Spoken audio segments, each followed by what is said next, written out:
so like I said, thank you all for coming. I'm sorry we're getting started a couple minutes late. So this is for the 2019 Retail Food Regulation Revision Training.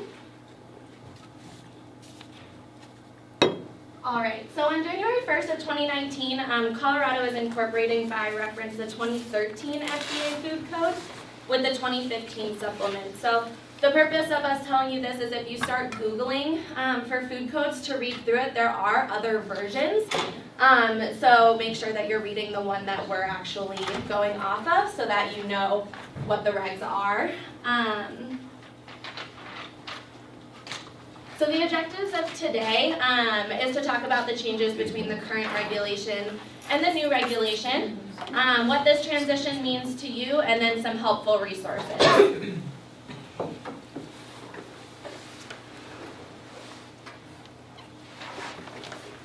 Oh, and I should have said ahead of time too. If you guys have questions along the way, please feel free to just raise your hand and ask throughout. And then we have a Facebook Live event going as well, and so we'll have those questions go at the end.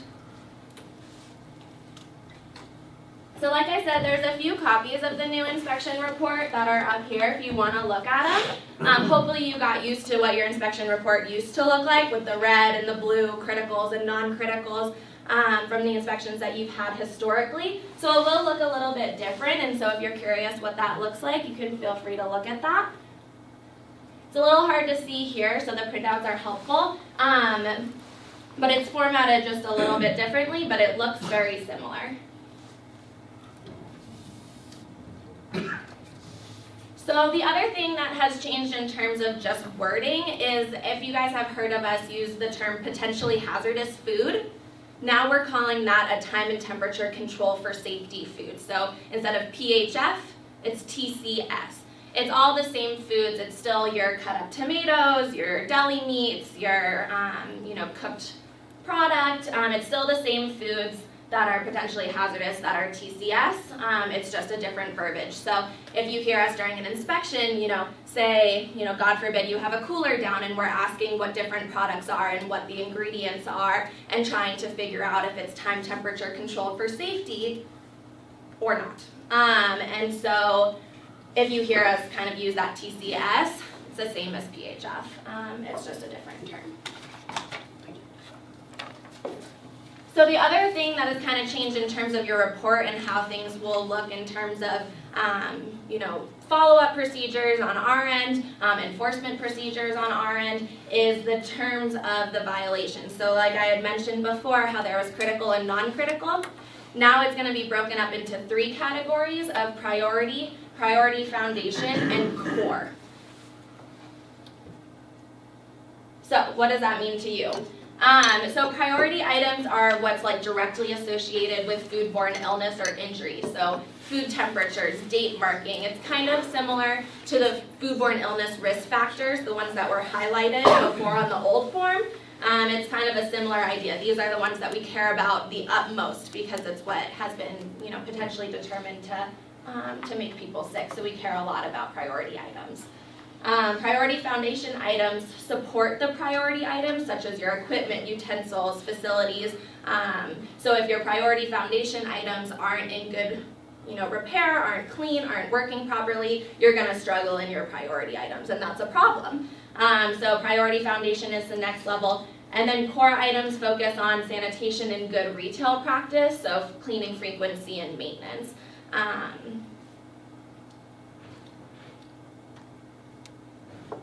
And one thing to note too in terms of how those are oriented, there are going to be some things that we're about to talk about that are major changes that weren't in the regulation before, or they didn't apply to everyone before. And so you can, sorry, I'm so excited to see you, I got thrown off.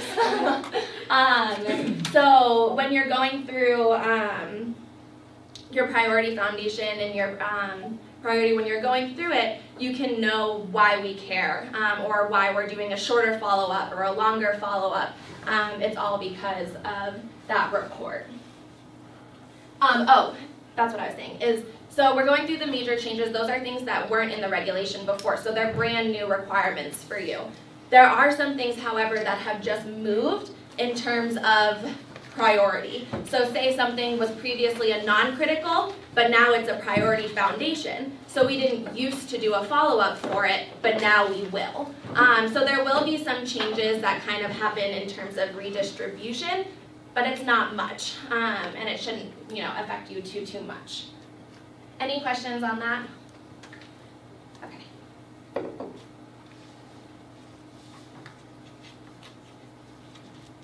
So these are just a few of the major changes and how they will affect you. This is not an exhaustive list. There are smaller nuances or parts of the code that could affect your business, and if you do have those specific questions, that time at the end when we're walking around doing questions and answers is an awesome time for us to talk to you about how these changes affect you as a chocolate supplier, or you as a person who only does smoothies out of a food truck, or if you have special nuances to your business and want to know how these changes affect you, we can talk about that at the end. But these are kind of just an overview so that you're prepared for January. So, in my opinion, one of the biggest changes that's happening is the requirement of date marking TCS foods. So previously, this has only been a requirement for facilities that have served a highly susceptible population. And so unless you were working for an assisted living facility or a preschool, working for the youth or the elderly or the immune compromised, you wouldn't date mark. Now it's going to be a requirement for everyone too. So why I think it's the most important of all of the changes is because this could affect your food. If things, as of January, that should be date marked aren't date marked, or if they're out of date, they could be potentially discarded. And so in order to kind of make sure that that doesn't happen, because we don't want to be throwing away a ton of food come January, that will break our hearts, just as much as yours, and so that's why we're going over all of this now so everyone understands date marking. So just out of curiosity, who in the room already date marks? Okay, awesome. So this isn't too new to a lot of you. But basically what you would need to do is a 7-day date mark that's required on ready-to-eat TCS foods. So if you're kind of looking at your make top cooler and you're debating what you need to date mark and what you don't, think, is it ready to eat? Is it a raw chicken? That's not ready to eat. Is it tomatoes? That's ready to eat. And then is it a TCS food? So is it time temperature control for safety? Do you know, when you search back through your knowledge, if you left that out on a counter for 2 days, would that be okay or not? Yes or no? And so you can determine that, and if it's time temperature control for safety, ready to eat, and is held for longer than 24 hours, you would be required to date mark. So say I make the biggest casserole of my whole life Monday morning, and I'm like, oh my gosh, how am I gonna get through this? But then I do finish it in 24 hours. I wouldn't be required to date mark that. It's for, the stuff that you're making and putting in your cooler, cooling down, using the next day within 7 days. So this is also really helpful in terms of like first in, first out policies. So this will hopefully help you in terms of, your flow, as well, making sure that you're always getting that first in, first out and that good product. So you would need to date the product that is made, so the date that that product is made, or the date of the oldest ingredient. So my favorite example, and it's in a scenario packet, so you get a freebie on this one, is something like a potato salad. So say you cook a bunch of potatoes on a Monday, and then you want to put it into a potato salad on Thursday. You would need to throw out or sell or use all of that potato salad and all of those original potatoes by Sunday, because you would use it from the oldest ingredient. So of your potato salad, your oldest ingredient in this scenario would be those potatoes that were cooked on Monday, so you would have until Sunday, because you count that first day of prep as day 1, and then you have 6 days after that. Does that make sense? Yes. Okay. So obviously, how will this affect you? These foods must be sold, served, or discarded within 7 days. How will this protect public health? So it really helps with the hazards related to the microbial growth. What does all of that mean? Have you guys heard of listeria? So listeria is one of those microorganisms that's really aggressive and can grow at refrigeration temperatures. So in order to limit hopefully the growth of that growing in the refrigerator, we limit those foods to 7 days so that it won't just keep going and going and going and going. So this will hopefully help with that as well. So there are some exemptions to date marking. So like we said, all ready-to-eat TCS foods that are held longer than 24 hours will need to be date marked for use, service, or disposal 7 days from the born date. So, or the oldest ingredient would be day 1. So the exceptions are commercially prepackaged deli salads. So say I go to King Soopers and buy pasta salad or tuna salad from the deli case, that are already prepackaged for me from them, then that would be fine. You wouldn't need to mark that. It'd be the same thing for cultured dairy products, yogurt, sour cream, buttermilk. You won't have to date mark those products. Some preserved fish products, if you have like pickled herring, dried salted cod, those are exempt. Shelf-stable, dry fermented sausages, pepperoni, salami are exempt. But none of these could have keep refrigerated on the label. So something to think about. So some cultured dairy products might be able to kind of do that. Some might not. And then there's a whole list of exempt cheeses. So if you want to go through these at some point, they should be in those packets in the date marking slide. And if they're not, we can provide this to you so that you can know what cheeses you do have to date mark and which ones you don't. And so there is a resource document. This is an example of it in Spanish. We do have it in multiple languages, I believe English, Spanish, Chinese, Thai, and Vietnamese. So if you do have people in your restaurant who do have different language needs, we do have some resources available for those. But this is a great document, and we have some copies up here if you would like to reference it. So the next change is having a person in charge and the demonstration of knowledge. So at least one person from the facility that's in some sort of managerial position will need to go through a certified food protection manager training.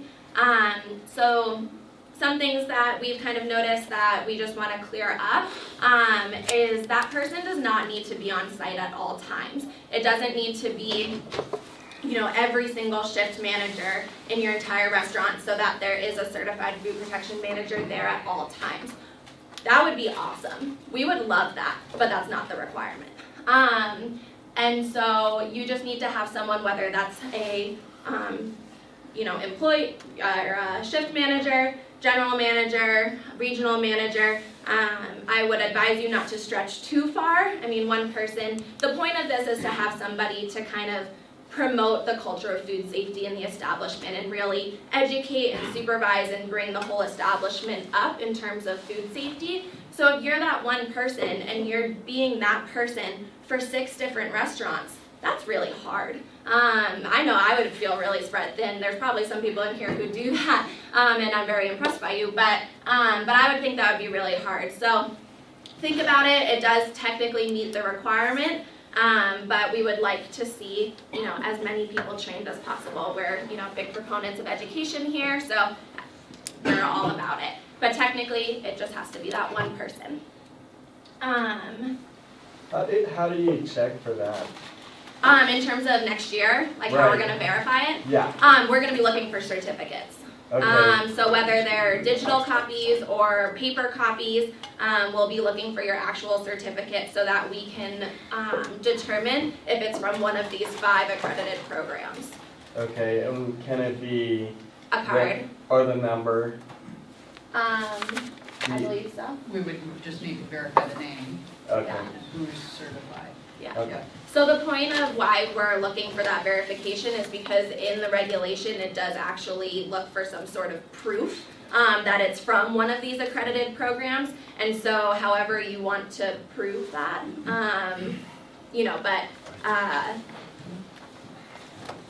but it would be, I would think it would be better to have some sort of copy just on hand, just in case you weren't there.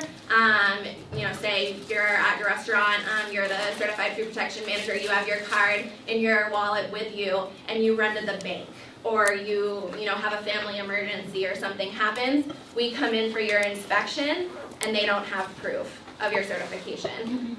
So whether you want to show it off, frame it, put it on the wall, put it next to your license, that would be really cool. You could have it in the office. You could have it on an office computer if multiple managers or staff members had access to that computer. So you have lots of different options, but we do need it to be available for verification upon arrival. That's a great question. And on that note too, we'll need it to not be expired. We'll need it to be in date. My coworker who gave this presentation yesterday brought up a good point too, that anyone that you send to take this test in this course needs to pass. If you go and take the course, take the test, and don't pass, that does not count. So I thought that was hilarious that that had been brought up to her yesterday, and wanted to bring that up to you as well. So how will this affect operators? So an employee with management responsibility will need to be manager certified from an accredited food safety program. And like I said, that person's responsible for educating and monitoring and supervising staff members, and really having that active managerial control is what we're hoping for with this requirement. So and then how will this protect public health? So a certified food protection manager promotes that active managerial control and has been proven to reduce some of those risks from those foodborne illness risk factors, which is really great. And again, this is a resource document which we have up here, which goes over the 5 accredited programs that you can choose from. There are emails and phone numbers for them, and so you can go through and research which ones are online, which ones are offered in person where, what ones cost different amounts. So you can go through and do that research as long as you have a certified food protection manager in your facility that has taken one of these trainings and passed the course and has the certification to prove in January, you should be all set. And a gentleman actually yesterday had a really good point too, so he was somebody who had multiple restaurants, like I was talking about, and so technically since that meets the requirement, he was like, okay, I'll go and get my certification now so that I meet the requirement come January, and then each month I'm going to get somebody else trained as it comes so that I'll never be out of compliance, but I'm always working towards having them be more in the establishment and not me over, up here in the umbrella of his establishment. So that's an option for you too if you want to kind of check the box and then work on the deeper stuff. That's good too. Any questions so far? Okay. So the next is about cleanup of vomital and diarrheal events. So you basically will need to have some sort of procedure for how you're going to clean up this sort of event in your facility. So if somebody, vomits in the bathroom or has a blowout or something happens, you need to have a procedure for how to clean that up.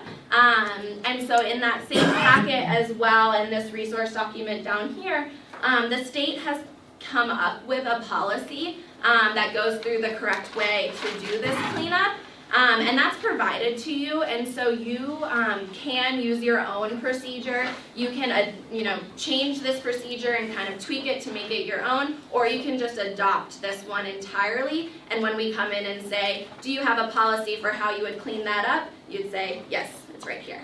And show me that piece of paper, and that's fine as long as your staff know where it is, know how to use that document, and would know how to do something if it was to happen.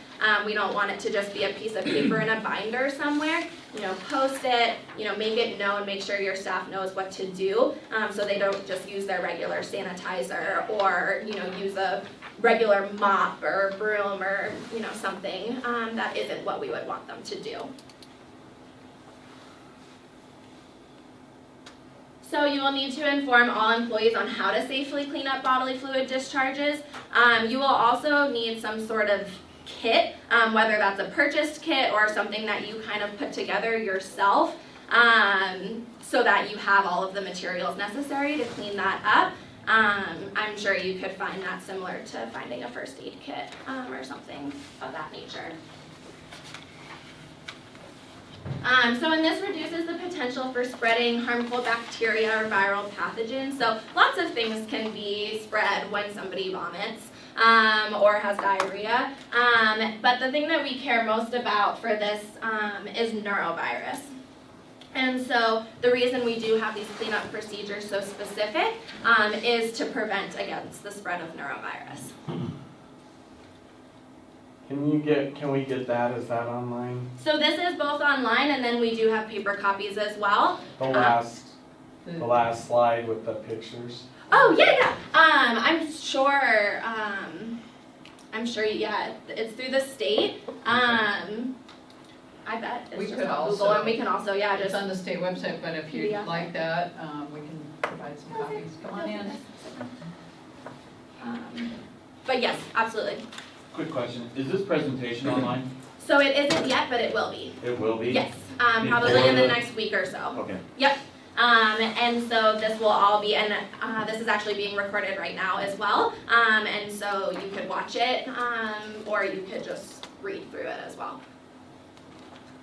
So yeah, this will all be available for you guys to reference. And I think it'll be extra helpful come January when you're actually doing it, to go back and reference these things, these concepts to make sure you're getting it all. So like I said, this document is both online and we have paper copies as well.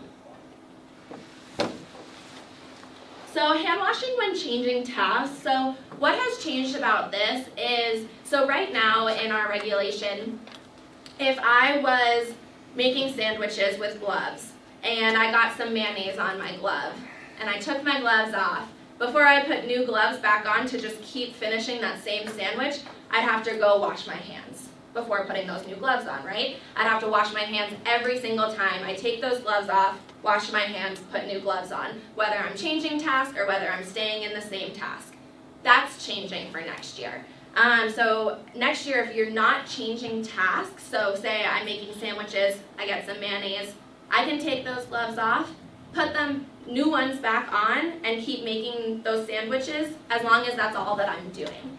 But say I'm making sandwiches and then I'm at the cash register and then I'm taking out the trash and then I'm texting my best friend and then I'm, cooking a burger. Those are all different tasks, and so you would be required to change gloves and wash hands in between those tasks.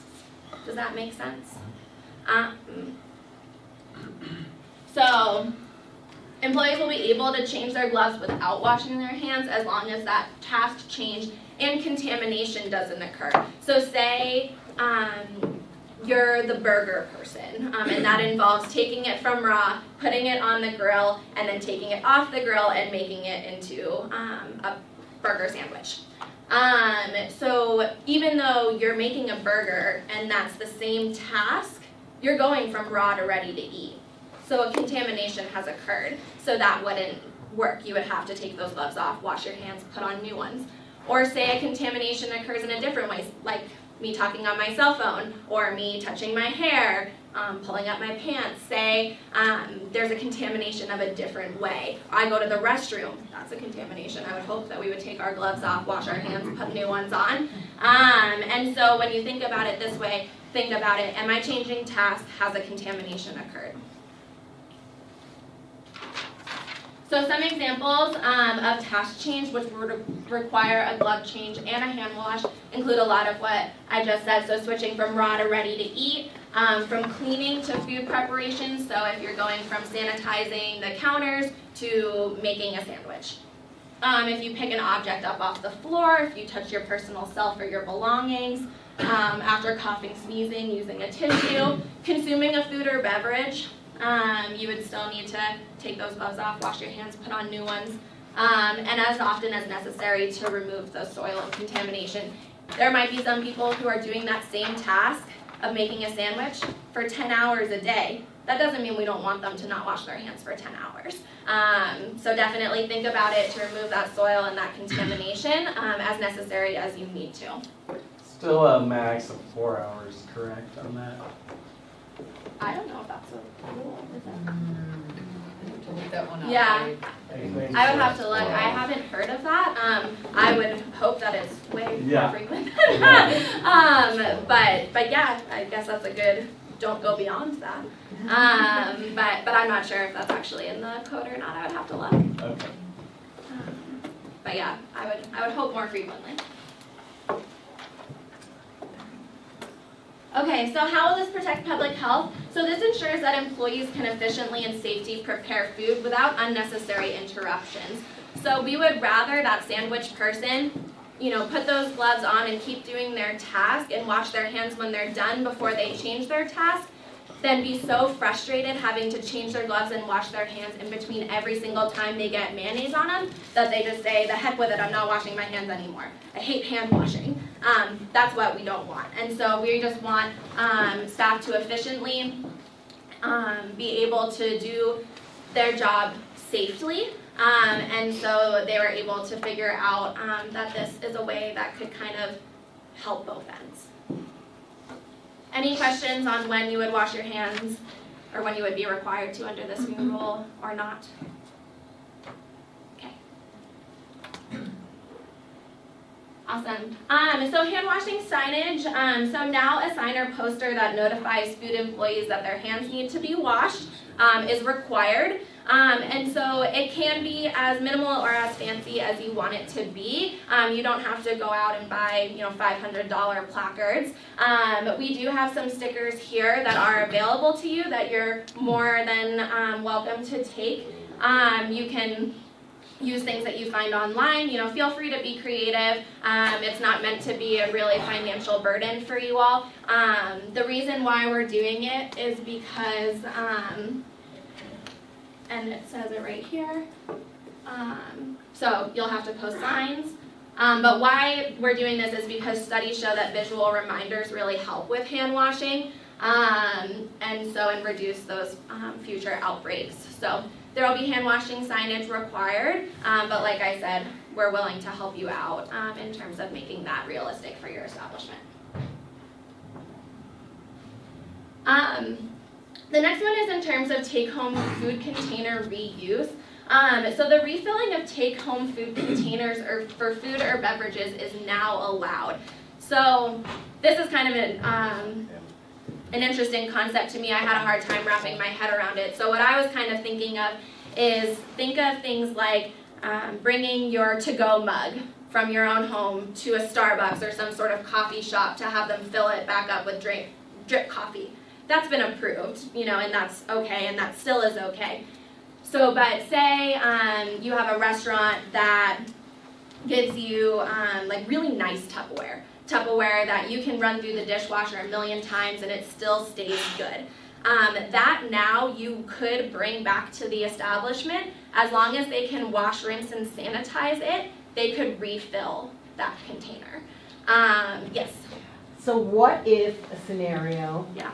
you do big events, golf tournaments, weddings, they bring in already boxed from the store gallons of Ziploc bags that aren't open yet?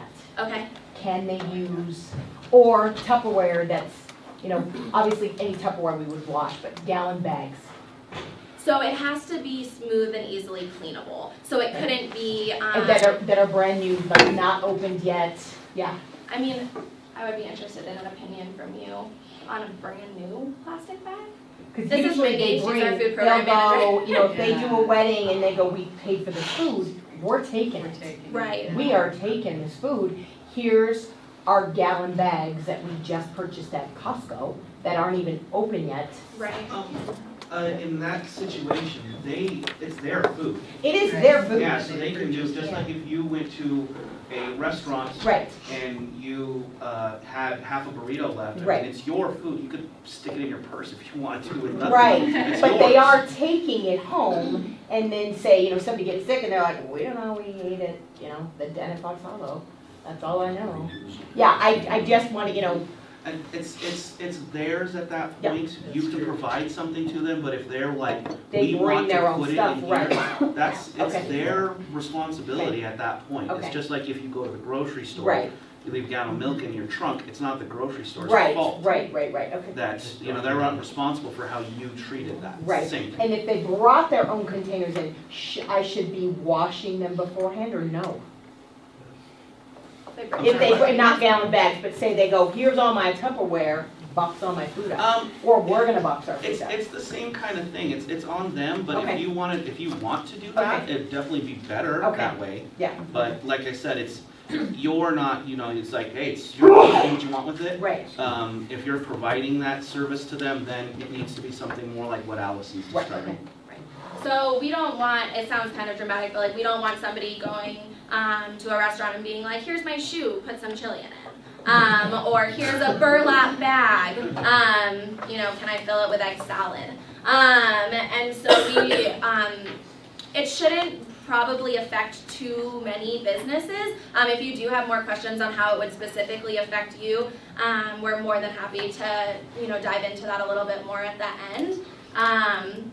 But it really, I think, is going to be specific to some restaurants, but it also can be beneficial in terms of sustainability or even branding in terms of places that have cups that they sell and you can bring them back and reuse them and it has a logo on it, so you can use it as kind of a marketing thing too. But it shouldn't hopefully be too big of a thing. But it will affect you all in needing to wash, rinse, and sanitize and inspect the refillable containers if it is for food or a TCS beverage. In those refillable containers, the design criteria is specified in the code. So again, if you have questions on what meets the criteria and what doesn't, we're happy to go through that with you one-on-one or in a small group. Non-TCS beverages, so soda pop, drip coffee, will be allowed to be refilled by the operator just after rinsing with hot water. So you wouldn't have to do a full wash, rinse, and sanitize if it's a beverage that's not TCS.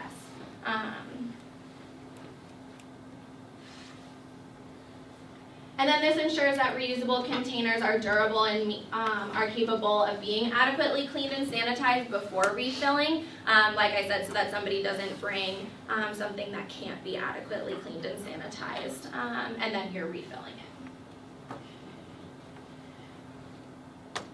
All right, so those are the major changes. So these are some resources for you all, including the State Food Code website where there's lots of these materials and other resources.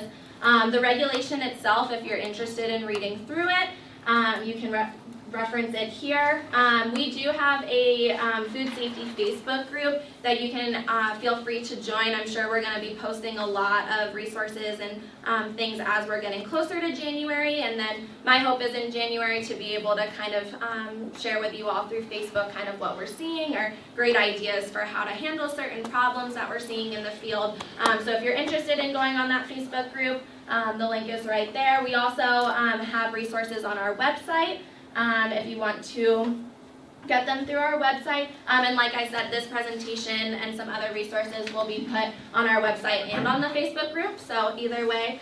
And then if you have questions, obviously we'll be here for a while if you have questions right now, or if you don't have questions until February, but you don't see your inspector until April, say. Don't hesitate to reach out. Always feel free to contact your routine inspector or any one of us that are in the room right now. There are some business cards up here, so never hesitate. You don't have to wait for your routine inspection.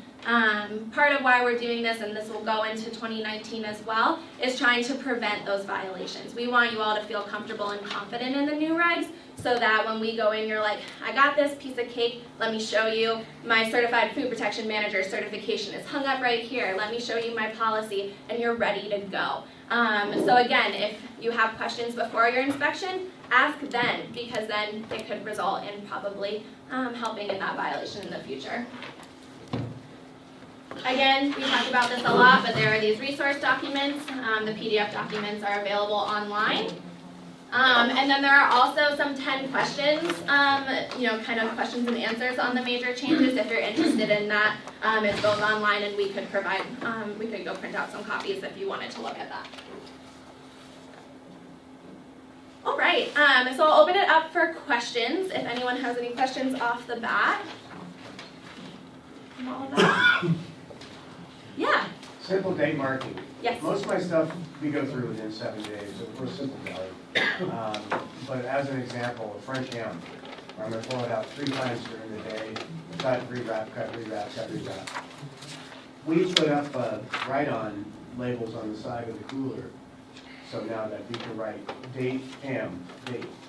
Yeah, as opposed to dating the package itself, Right, dating because the you're cooler, consistently, just because it's simpler. yeah.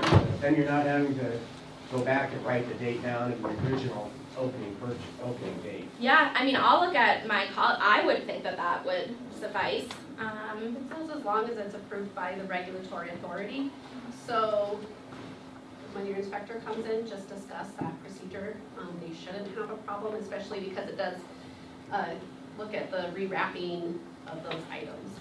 So, Yeah. And it also speaks to when it's unreasonable to, it's reasonable to understand that you're rewrapping it over and over again, and so long as there's a date associated with that food product. And then at the end of the day, you wrap it up nicely, but that's fine. Yeah, the point is for you to be able to know and track where it's at in the process. And so as long as, like Kezia said, your individual inspector approves it, that should be fine.